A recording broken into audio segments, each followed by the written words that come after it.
शिवपुर गांव में ब्रजेश नाम का एक बहुत गरीब और ईमानदार आदमी रहता था। वो अपनी पत्नी सुमन के साथ में रहता था। ब्रजेश खेतों में काम करके अपने परिवार का गुजारा करता था। उसी गांव में किशन लाल नाम का धनी सेठ रहता था। एक दिन किशन लाल बाजार से सामान खरीदने के लिए जा रहा था। तभी किशन लाल की सोने की थैली रास्ते में गिर जाती है। वो थैली को काफी खोजता है, लेकिन वो थैली उसे नहीं मिलती है, जिससे कि वो बहुत परेशान हो गया। तभी वह अपने घर पर जाकर थैली ढूंढने लगा, लेकिन उसे अपने घर में भी थैली नहीं मिलती है। तभी वह पंचायत में जाकर सभी लोगों से कहता है। पूरे गांव वालों, मेरी बात ध्यान से सुनो। मेरी सोने के सिक्कों से भरी थैली कहीं खो गई है। जो उस थैली को लाकर मुझे देगा, मैं उसको इसके बदले में 2 सोने का सिक्का दूंगा। तभी वहां पर खड़ा एक व्यक्ति दूसरे व्यक्ति से कहता है। ये व्यापारी गांव वालों को मूर्ख समझता है। क्या अगर किसी को सोने के सिक्कों की थैली मिल गई तो वो क्यों वापस करेगा?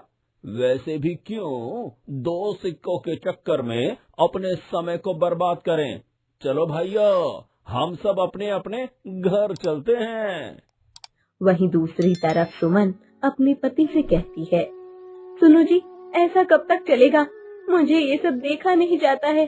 आप पूरे दिन भर दूसरे के खेतों में मजदूरी करते हो, जिससे कि आपको थोड़े बहुत ही पैसे मिल पाते हैं। कम से कम इतने पैसे तो मिल जाए जिससे कि एक दिन का घर का गुजारा हो जाए। तुम सही कह रही हो सुमन।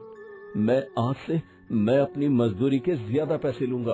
मैं पूरा दिन भर गधों की तरह दूसरे के खेतों में काम करता हूँ, जिससे कि 2 वक्त का भी भोजन भी सही से नहीं मिल पाता। अब मैं आज से ही अपनी मजदूरी का ज्यादा पैसे लूंगा।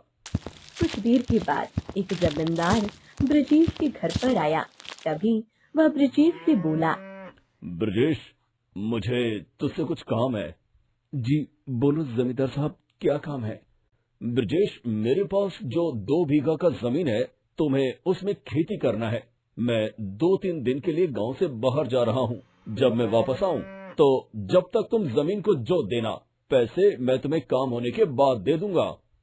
तभी ब्रजेश जमींदार से कहता है। जमींदार साहब, मैं खेत तो जोत दूंगा, लेकिन एक परेशानी है। हाँ बोलो, क्या परेशानी है ब्रजेश? जमींदार साहब, मुझे जितने पैसे मिलते हैं उतने में 2 वक्त का भोजन भी सही से नहीं हो पाता है। इसलिए मैंने आज से अपनी मजदूरी के पैसे बढ़ा दिए हैं। अब से मैं अपनी एक दिन की मजदूरी का 4 चांदी के सिक्के लूंगा। क्या? 4 चांदी के सिक्के, वो भी एक दिन की मजदूरी के बदले? क्या तुम पागल हो चुके हो? 2 चांदी के सिक्कों से सीधा 4 पर आ गए। मुझे नहीं करवाना तुमसे काम। मैं तो तुम्हें जानता था, बस इसलिए यहाँ पर आ गया। वरना बहुत मजदूर हैं जो कि एक सिक्के में पूरे दिन काम करने के लिए तैयार हैं। मुझे नहीं करवाना तुझसे काम, मैं किसी और से करवा लूंगा। जमींदार इतना कहकर वहाँ से चला गया। तभी ब्रजेश अंदर जाकर अपनी पत्नी से कहता है। देखो सुमन, 4 चांदी के सिक्के का तो नाम सुनकर जमींदार ने काम देने से ही मना कर दिया। मैं इसलिए अपनी मजदूरी के पैसे नहीं बढ़ाता हूँ। बहुत से मजदूर हैं जो एक सिक्के में पूरे दिन काम करने के लिए तैयार हो जाते हैं। तभी सुमन कहती है। लेकिन आप तो बहुत मेहनत से काम करते हो। 4 दिन के काम को 2 दिन में ही कर देते हो। इसलिए तो हर कोई अपना काम आपसे करवाता है। मैं तो कहती हूँ, अगर लोगों को 4 चांदी के सिक्के ज्यादा लग रहे हैं, तो कम से कम 3 चांदी के सिक्के तो लेना ही चाहिए। इन 3 सिक्कों में भी एक दिन का घर का गुजारा आसानी से हो जाएगा। ठीक है सुमन, आज से मैं अपनी मजदूरी का 3 चांदी के सिक्के लूंगा। अब मैं काम करने के लिए जाता हूँ। कहीं काम मिल जाएगा तो मैं घर की जरूरत का सामान लेते आऊंगा। ब्रजेश इतना कहकर निकल जाता है काम ढूंढने के लिए। जब वो जंगल के रास्तों से गुजर रहा था, तो उसकी नजर एक थैली पर जाती है। ब्रजेश जब उस थैली को खोलकर देखा, तो उस थैली में सोने के सिक्कों से भरी हुई थी। उन सिक्कों को देखकर ब्रजेश मन में सोचने लगता है। लगता है ये सोने के सिक्कों की थैली किसी से खो गई है। बेचारा, वो कितना परेशान हो रहा होगा। ये थैली किसी की भी होगी, मैं उसे वापस लौटा दूंगा। ब्रजेश वह थैली लेकर अपने घर पर आ जाता है। तभी सुमन ब्रजेश को देखकर बोलती है, क्या हुआ जी? आप तो काम खोजने गए थे ना, आप इतनी जल्दी कैसे आ गए? सुमन, मैं तो काम खोजने के लिए ही जा रहा था। अचानक से मुझे ये थैली रास्ते में पड़ी हुई मिली। ये थैली सोने के सिक्कों से भरी हुई है। आज तो हमारी किस्मत ही चमक गई है। सुमन ये देखकर बहुत खुश हो जाती है। तभी वह कहती है, कहते हैं ना, जब भी ऊपर वाला देता है तो छप्पर पार कर देता है। अब आपको दूसरे के खेतों में जाकर मजदूरी करने की कोई जरूरत नहीं है। इन सिक्कों से हम अपना कोई नया काम चालू करेंगे। मैं तो सबसे पहले अपने लिए 3-4 साड़ी लेकर आऊंगी। नई साड़ी पहने हुए बहुत दिन हो गए हैं। आप भी अपने लिए जूते और कपड़े ले आना। तभी ब्रिजेश बोलता है, अरे, ये तुम कैसी बातें कर रही हो सुमन? हम ये सिक्के कैसे रख सकते हैं? उसने इस सोने के सिक्कों को कितनी मेहनत से कमाया होगा। जिसके भी ये सिक्के होंगे, मैं उसे वापस लौटा कर रहूंगा। आप ये क्या कह रहे हो जी? घर आई लक्ष्मी को ऐसे लौटाते हैं क्या? लक्ष्मी माता को कितना बुरा लगेगा।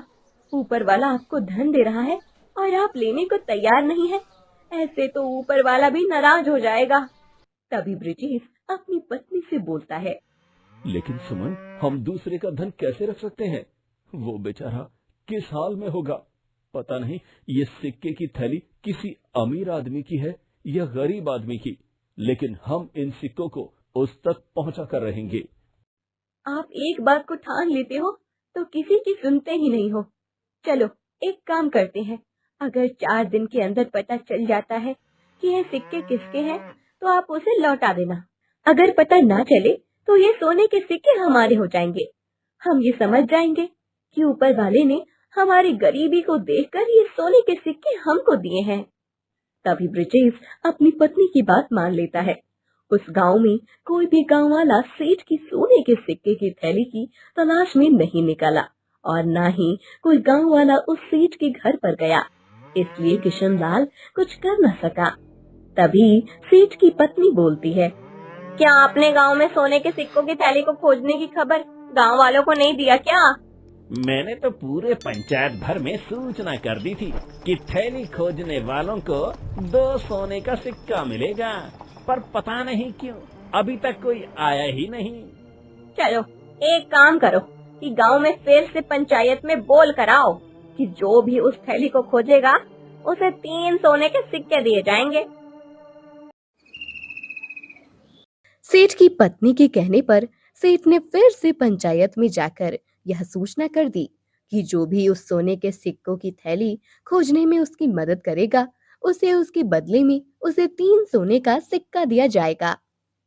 तभी ये बात ब्रिजेश तक पहुंच जाती है। तभी वह अपने आप से बोलता है, अच्छा, तो ये थैली उस सेठ की है जो इस थैली को वापस करेगा, उसे 3 सोने के सिक्के इनाम में दिए जाएंगे। तभी ब्रजेश ये बात जाकर अपनी पत्नी से कहता है। ये सब बात सुनकर सुमन बोलती है, अच्छा तो ये सोने के सिक्कों की थैली उस लालची सेठ की है। वो तो एक नंबर का लालची और मक्कार आदमी है। हम उसे थैली नहीं लौटाएंगे। उसे क्या पता कि ये थैली हमारे पास है। तभी ये सब बात सुनकर ब्रजेश बोलता है, नहीं सुमन, हमें ऐसा नहीं करना चाहिए। चाहे वो सेठ जैसा भी हो, हमें इस बात से कोई मतलब नहीं है। हमें किसी के साथ ऐसी बात नहीं करनी चाहिए। ये सिक्के उस सेठ की मेहनत की कमाई है, इसलिए हमें सिक्कों की थैली उसे लौटा देनी चाहिए, चाहे वो कैसा भी हो। हमें पूरी ईमानदारी से काम लेना चाहिए। अगर हम अपनी मेहनत से दूर हो जाएंगे तो हम खुद भी बुरे बन जाएंगे। तभी ये सब बात सुनकर सुमन बोलती है, जैसा आप चाहो वैसा करो, लेकिन किशन लाल सेठ बहुत धोखेबाज आदमी है। ब्रजेश किशन लाल के सोने के सिक्कों की थैली को वापस करने के लिए निकल जाता है। ब्रजेश सेठ के घर पर पहुंचकर किशन लाल से बोलता है, सेठ जी, मेरा नाम ब्रजेश है। मुझे आपके सोने के सिक्कों की थैली मुझे मिली थी, मैं उसे लौटाने के लिए आया हूँ। तुम तो बहुत ईमानदार आदमी हो, लेकिन आज के जमाने में ईमानदारी रही नहीं है। मैं तो ये मान चुका था कि मुझे ये सोने की सिक्कों की थैली मुझे अब कभी वापस नहीं मिलेगी। मगर जब मैंने थैली तुम्हारे पास देखी तो मैं बहुत खुश हुआ। लेकिन जब किशनलाल सेठ को इनाम देने का समय आया तो सेठ ने चुपके से थैली में से 3 सोने के सिक्के निकालकर अपनी जेब में रख लेता है। तभी सेठ ब्रजेश से कहता है, जैसा कि मैंने कहा था कि थैली ढूंढने वाले को 3 सोने के सिक्के इनाम में दिए जाएंगे, इसलिए अब मैं तुम्हें इन सिक्कों में से 3 सोने के सिक्के इनाम में दूंगा। लेकिन उससे पहले मैं सिक्कों को एक बार गिनती कर लेता हूँ। जी सेठ जी, आप गिनती कर लीजिए। तभी सेठ इतना कहकर थैली में से सोने के सिक्के को गिनती करने लग जाता है। लेकिन उसमें 3 सोने के सिक्के कम पड़ जाते हैं, क्योंकि सेठ ने उस 3 सिक्कों को पहले ही निकाल दिया था। तभी सेठ ब्रजेश से बोलता है, इस थैली में 40 सोने के सिक्के थे, अब इसमें 37 सोने के सिक्के हैं। ये कैसे कम हो गए? इसका मतलब तो ये है कि तुम पहले से ही 3 सोने के सिक्के निकाल चुके हो। अपने इनाम की तुम्हें इतनी जल्दबाजी क्या थी? तुम मुझसे ही ले लेते।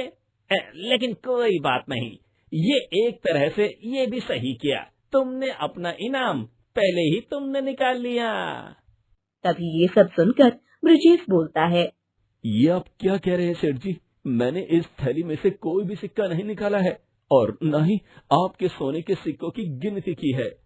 तभी किशनलाल सेठ गुस्से से बोलता है, तुम्हारा मतलब क्या है कि मैं झूठ बोल रहा हूँ?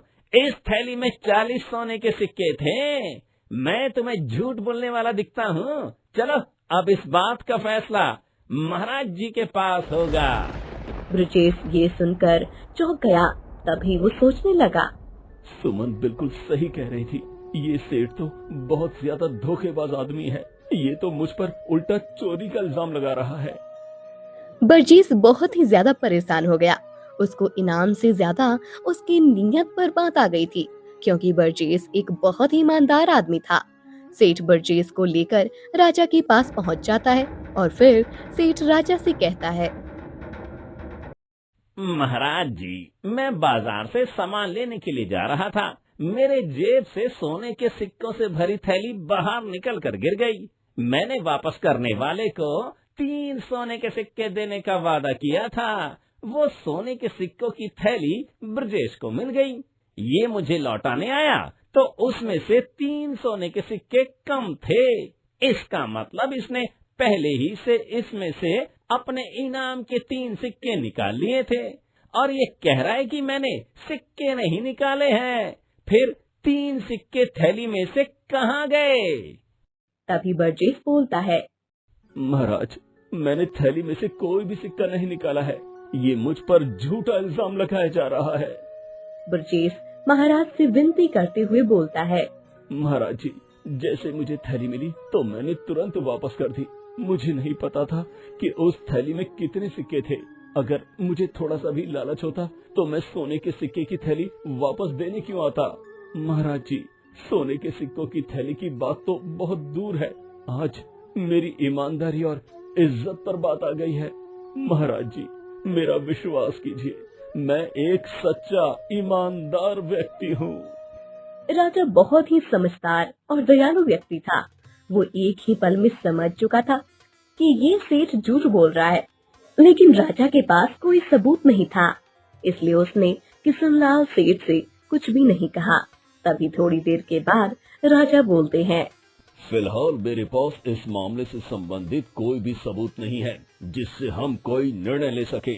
इसीलिए मैं इस मामले को पूरी तरह से जांच और छानबीन करवाऊंगा ताकि हम सच्चाई को सामने रख सकें। तब तक किसी भी प्रकार का फैसला लेना उचित नहीं होगा। इसलिए मैं दोनों से अनुरोध करता हूं कि आप अभी अपने अपने घर वापस जाएं और इस मामले में किसी भी प्रकार की दखलंदाजी न करें। 3 दिन के बाद जब छानबीन पूरी हो जाएगी और हमें सभी जरूरी जानकारी मिल जाएगी, तब आप दोनों को वापस बुला लिया जाएगा और उसके आधार पर उचित निर्णय सुनाया जाएगा। दोनों अपने अपने घर चले गए। ब्रजेश की पत्नी सुमन ब्रजेश का इंतजार कर रही थी। सुमन ने जब ब्रजेश को घर आते हुए देखा तो सुमन उससे कहने लगी,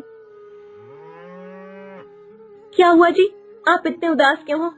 तभी ब्रजेश सुमन से कहता है। सुमन, तुम बिल्कुल ही सही कह रही थी। वो सेठ एक नंबर का लालची और धोखेबाज आदमी है। उसने मुझे इनाम देने के बजाय मुझ पर थैली से 3 सोने के सिक्के निकालने का इल्जाम लगा दिया और राजा के पास ले गया। आज मुझे बहुत दुख हुआ। क्या इस तरह से मुझे अपने ईमानदार होने का सबूत देना होगा? इतना सुनकर सुमन बोलती है, मैंने तो आपसे पहले ही कहा था जी कि उस लालची सेठ के सिक्के मत लौटाओ, लेकिन आप रहे अपनी ईमानदारी के चक्कर में। देख लिया ना ईमानदारी का नतीजा। उधर सेठ पूरे गांव में अफवाह फैला दिया कि ब्रजेश ने लालच में आकर मेरी थैली से 3 सोने के सिक्के निकाल लिए हैं, लेकिन कोई भी इस बात पर यकीन नहीं किया। सभी को पता था कि ब्रजेश बहुत ही ईमानदार आदमी है, वो कभी भी ऐसा नहीं कर सकता है। जबकि पूरे गांव वालों को पता था कि सेठ बहुत ही धोखेबाज आदमी है। तभी 2 गांव वाले ब्रजेश के घर आए। वह ब्रजेश से कहने लगे, ब्रजेश, तुम्हारे साथ जो भी हुआ उसे सुनकर बहुत ही दुख हुआ। ब्रजेश भाई, तुमने बहुत बड़ी गलती कर दी। तुम्हें सेठ के सिक्के लौटाने ही नहीं चाहिए थे। तभी वहाँ पर खड़ा दूसरा आदमी भी बोलता है, ये सही कह रहा है ब्रजेश। मैंने उस सेठ के यहाँ 2 महीने काम किया था और जब पैसे देने का समय आया तो उसने मुझसे कहा कि तुमने काम ही क्या किया है जिसकी मैं तुम्हें पैसे दूं। उसने मुझे एक भी पैसा नहीं दिया था। वो एक नंबर का घमंडी और धोखेबाज आदमी है। तभी ये सब बात सुनकर ब्रजेश उन दोनों से कहता है, अरे भाइयों, मैंने कोई सिक्के नहीं निकाले हैं। वो सेठ मुझ पर चोरी का इल्जाम लगा रहा है। तुम परेशान मत हो ब्रजेश, महाराज बहुत ही दयालु हैं। वो किसी भी बेकसूर को सजा नहीं देते हैं। ऊपर वाले ने चाहा तो सेठ को उसकी मक्कारी की सजा जरूर मिलेगी। देखते देखते 4 दिन बीत गए। तभी राजा ने दोनों को दरबार में बुलाया और उनसे कहने लगा, किशनलाल, तुम मुझे एक बात बताओ। तुमने कहा था कि तुम्हारी 40 सोने के सिक्कों की थैली खो गई थी, तो फिर ये 37 सोने के सिक्कों वाली थैली तुम्हारी कैसे हो सकती है? तुम अपने घर वापस जाओ और अपनी सोने की सिक्कों वाली थैली का इंतजार करो। अगर फिर भी वो थैली ना मिली तो उसे तलाश करवाओ। और ब्रजेश, तुम्हें 37 सोने के सिक्कों वाली थैली मिली है, इसीलिए जिसकी भी ये थैली है वो मुझसे लेने आएगा। तुम उस थैली के मालिक का इंतजार करो। अगर वो 15 दिन के अंदर अपनी थैली लेने नहीं आता है तो फिर ये सोने के सिक्कों की थैली तुम्हारी हो जाएगी। फिर तुम इन सिक्कों को जैसे चाहो वैसे खर्च कर सकते हो, या फिर तुम इनसे कोई नया काम चालू कर सकते हो। राजा का ये फैसला सुनकर किशनलाल बहुत गुस्से में हो गया और मन ही मन राजा को उल्टा सीधा सोचने लगा। लेकिन गिरफ्तार होने के डर से उसकी कुछ कहने की हिम्मत ही ना हुई। वह चुपचाप बिना कुछ कहे अपने घर चला जाता है। जब किशनलाल दरबार से चला गया तो राजा ब्रजेश से बोलता है, देखो ब्रजेश, मैं पहली बार में ही समझ गया था कि किशनलाल सेठ झूठ बोल रहा है। मुझे पता है कि ये सिक्के उसी के हैं, लेकिन एक मक्कार धोखेबाज आदमी के साथ ऐसा ही होना चाहिए। तभी ये सब सुनकर ब्रजेश महाराज जी से कहता है, महाराज जी, मैं आपको कैसे धन्यवाद कहूँ। आपने आज एक गरीब मजदूर की इज्जत और सम्मान की रक्षा की। आपकी दया और महानता का कोई मूल्य नहीं है। आपने न केवल मुझ गरीब की मदद की बल्कि समाज को भी ये सिखाया कि हमें हमेशा ईमानदारी के रास्ते पर ही चलना चाहिए, चाहे उसके सामने कोई भी मुसीबत क्यों ना हो। राजा ब्रजेश को ईमानदारी के बदले खूब धन दौलत देते हैं। फिर ब्रजेश वहां से चला जाता है। जब ब्रजेश सोने के सिक्के की थैली और राजा द्वारा दिया गया धन लेकर अपने घर पहुंचा तो उसकी पत्नी बहुत ही खुश हुई और कहने लगती है, अरे वाह, मुझे तो विश्वास ही नहीं हो रहा है कि महाराज जी ने हमें इतना सारा धन दे दिया है और ये सोने के थैली भी हमें मिल गई है। ये सब महाराज की न्याय प्रियता है और महानता का परिणाम है। तभी ये सब सुनकर ब्रजेश बोलता है, लेकिन मुझे अभी लगता है कि हमें ये सोने के सिक्के उस सेठ को वापस कर देने चाहिए, क्योंकि उसे अपने घमंड और धोखेबाजी की सजा मिल गई है। तभी सुमन बोलती है, लेकिन ये सिक्के हमें महाराज ने दिए हैं, इसलिए इन पर हमारे अलावा अब किसी और का अधिकार नहीं है। तुम सही कह रही हो सुमन, लेकिन उस सेठ के साथ बुरा नहीं होना चाहिए। मैं जा रहा हूँ उसके पास इस सोने के सिक्कों की थैली को वापस करने के लिए। बचे सोने के सिक्कों की थैली लौटाने के लिए किशनलाल के घर चला गया। जैसे ही किशनलाल ने ब्रजेश को देखा तो वो गुस्से में ब्रजेश से बोला, सोने के सिक्के तो तुमने ले ही लिए, अब और क्या लेने आए हो? मेरी जमीन जायदाद लेना चाहते हो क्या? तभी ब्रजेश किशनलाल सेठ से बोलता है, सेठ जी, मैं यहाँ पर कुछ लेने के लिए नहीं आया हूँ, बल्कि आपको सोने के सिक्कों की थैली वापस करने के लिए आया हूँ। मैं नहीं चाहता कि मेरी वजह से आपके साथ बुरा निर्णय हो। तभी ब्रजेश की बात सुनकर किशनलाल को अपनी गलती का पछतावा होता है। तभी सेठ ब्रजेश से बोलता है, ब्रजेश, तुमने आज मेरी आंखें खोल दी। तुम तो बहुत ही ईमानदार व्यक्ति हो। मैंने तो तुम जैसे ईमानदार व्यक्ति को 3 सिक्के बचाने के चक्कर में अपमानित करने की सोची। आज मैं जान चुका हूँ कि इंसान की सच्ची खुशी पैसे और धन में नहीं है, बल्कि ईमानदारी और मेहनत में है। तुम्हारी ईमानदारी ने आज तुम्हें जिता दिया है। ब्रजेश भाई, हो सके तो मुझे माफ कर देना। वैसे मैं तुमसे माफी मांगने के लायक भी नहीं हूँ। मैं बहुत ही घटिया आदमी हूँ। तभी ये बात सुनकर ब्रजेश बोलता है, आप ऐसा मत कहिए सेठ जी, आपको अपनी गलती का एहसास हो गया, यही आपके लिए सबसे बड़ी माफी है। उसके बाद किशनलाल सेठ कसम खा लिया कि मैं कभी किसी के साथ धोखाधड़ी और बेईमानी नहीं करूँगा। किशनलाल सेठ एक ईमानदार आदमी बन गया और ब्रजेश को अपने यहाँ पर काम पर रख लेता है, जिससे कि ब्रजेश बहुत ही खुशी से अपना जीवन बिताने लग जाता है और सेठ भी दूसरों की मदद करने लग जाता है। Subscribe for more content.